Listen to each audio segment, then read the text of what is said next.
ஆட்சி தொடரும்னு நினைக்கிறீங்களா இல்ல வேற ஏதேனும் மாற்றங்கள் இருக்கும்னு நினைக்கிறீங்களா? இந்த 26 ரிசல்ட் எப்படி இருக்கும் சார்? இல்ல கண்டிப்பாக இன்றைய களச்சூழலை பார்த்த வரையில 100% மைனாரிட்டி அரசு தான்.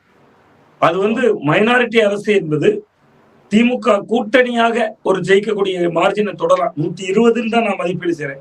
130, 135 கூட நான் போல.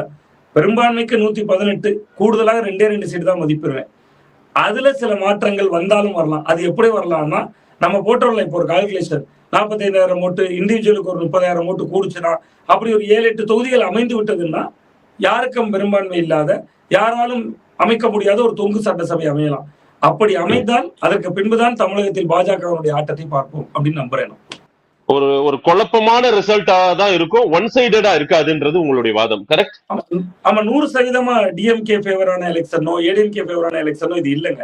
ஏன்னா நான் களத்துல போய் மக்கள்கிட்ட கேட்டா 10 பேர் உட்கார்ந்துருக்க இடத்துல கேட்டா 4 பேர் விசிலுக்கு போட்டேங்கிறாங்க. இது நம்ம இதுவரை பார்க்காதது. அப்ப நான் என்னன்னா அதை மீறி பணம் வைட்டமின் பாய்ச்சப்பட்டிருக்கிறது. 2 கட்சிகளும் பெருங்கட்சிகளும் பாய்ச்சிருக்காங்க. நான் அந்த டிவிக்கையும் குற்றவாளி கூண்டுல ஏத்துறேன். திருநெல்வேலி போன்ற தொகுதிகளை நம்ம கண் முன்பே தெரிகிறது கொடுத்தாங்க. சோ அப்ப சில தொகுதிகள்ல அதுவும் பிளே பண்ணும்.